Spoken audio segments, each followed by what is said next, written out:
Et finalement, une bonne grosse cuillerée à soupe de gingembre frais râpé. Et pour ça, j'ai pensé à toute une gamme de râpes qui sont à la fois ergonomiques parce que la poignée se tient bien dans la main. Les lamelles sont extrêmement tranchantes, c'est de première qualité. Et il y a une base en caoutchouc qui fait que c'est très stable. On peut appuyer la râpe, ça ne bougera pas et ça diminue les risques d'accident. Donc, je veux une cuillerée à soupe de gingembre pré-râpé.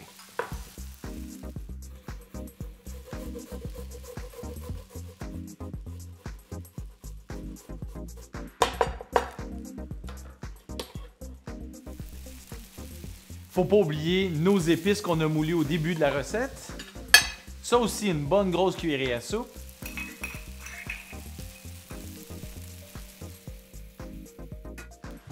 Et grâce au couvercle du mortier, vous allez avoir des épices fraîches la prochaine fois que vous en aurez besoin. Donc, on donne un coup de poing à tout ça. Et on ajoute du lait de coco, une boîte de 14 onces.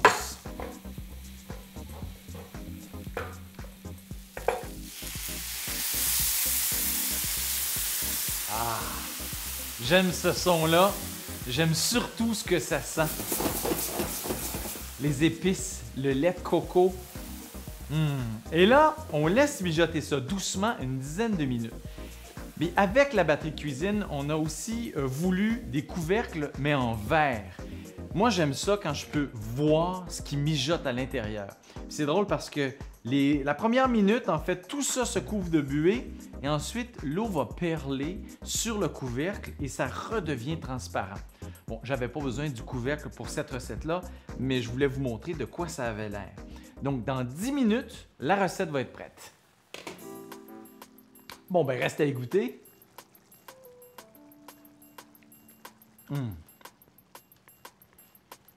La richesse des épices, là. La cuisine indienne, c'est vraiment formidable. Donc ça, c'est prêt. Là, il nous reste juste ou bien le manger tout de suite. Mais ce que j'aime vraiment avec ces plats-là, c'est que ça se congèle super bien.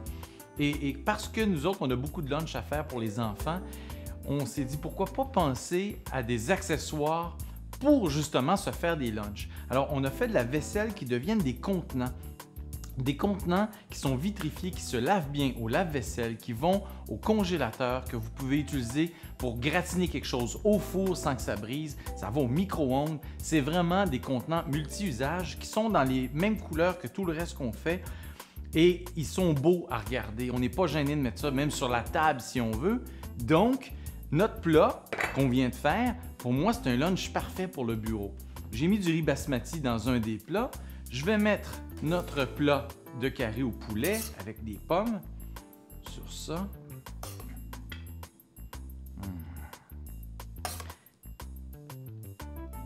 Et voilà. On va terminer notre plat avec juste un petit peu d'oignon vert haché.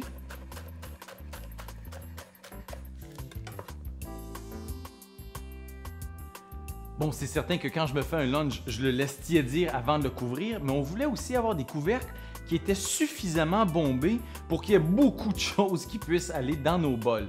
Et ils sont vraiment hermétiques, alors même une soupe dans le sac d'école ou dans notre sac quand on va au bureau, si le bol vire à l'envers, jamais ça va couler. Alors, on le ferme, c'est prêt. Et dernière chose, je m'apporterai des quartiers de lime au bureau juste pour impressionner les amis. Un jet de lime sur ce plat-là. C'est formidable.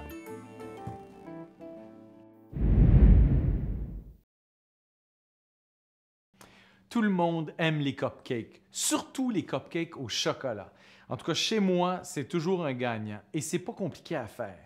Vous mélangez les ingrédients secs, soit 1,5 tasse de farine tout usage,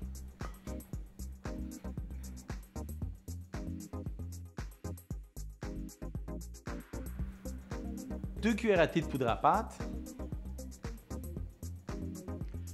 bien mélanger les ingrédients secs,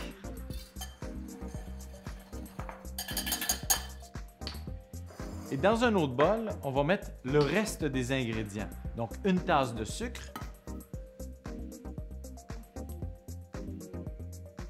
à ça, j'ajoute 3/4 de tasse d'huile végétale, une bonne cuillerée à thé de vanille, 3/4 de tasse de cacao.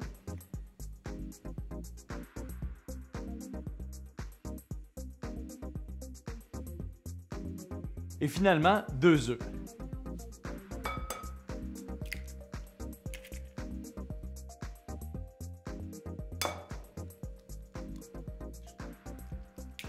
On donne un bon coup de fouet à tout ça.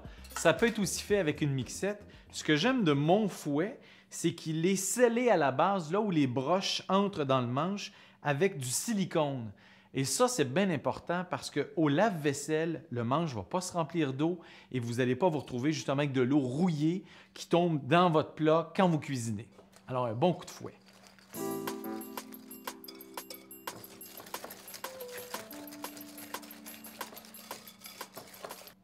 Alors, je vais ajouter une tasse de lait en alternance avec la farine.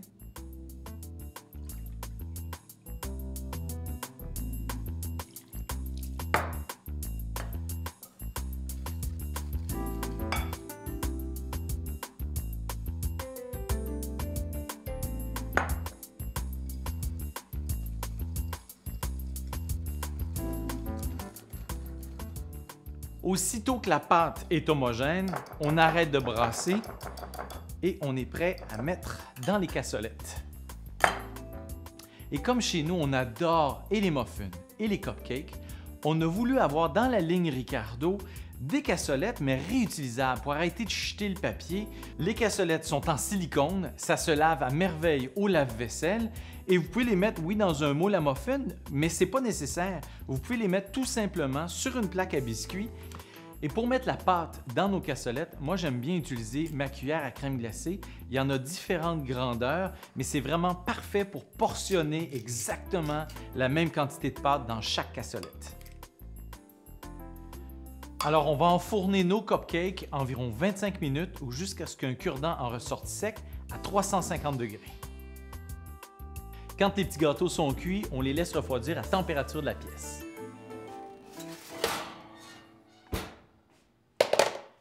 Ce qu'il y a de bien aussi avec les cassolettes en silicone, c'est que le petit gâteau va être protégé justement par le silicone et il va rester frais plus longtemps.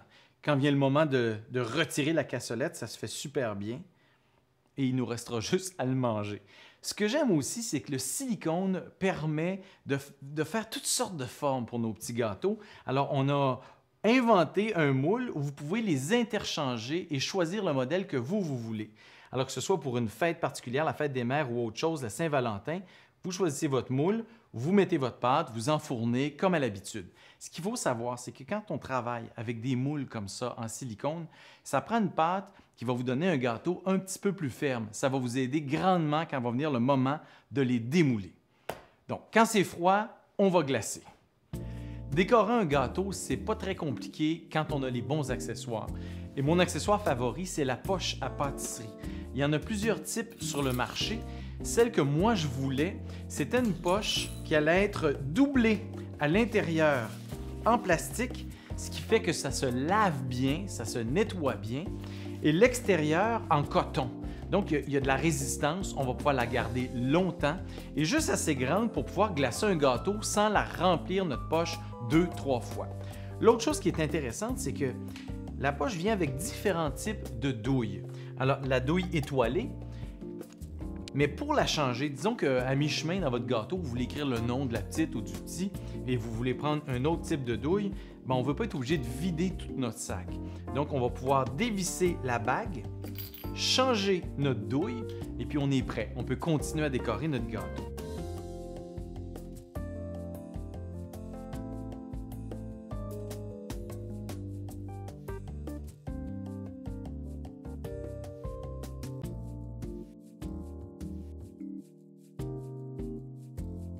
Et pour finaliser le cupcake, on va rajouter un peu de chocolat râpé à la surface. Et comme pour le reste, il n'y a rien comme une bonne râpe. Celle-ci, ce que j'aime, c'est que, elle est extrêmement tranchante, donc elle vient dans une gaine en plastique. L'extrémité est en caoutchouc, alors on peut l'appuyer contre le comptoir sans l'abîmer. Ensuite, c'est important d'avoir une poignée qui est ergonomique. Il faut avoir une bonne prise. Ça va aussi éviter les accidents. Il y a toutes sortes de types de grosseurs de râpe. On en a fait 5-6 différentes, alors il y en a une pour vous. On va juste râper un peu de chocolat. Et voilà, comme si ça sortait d'une pâtisserie.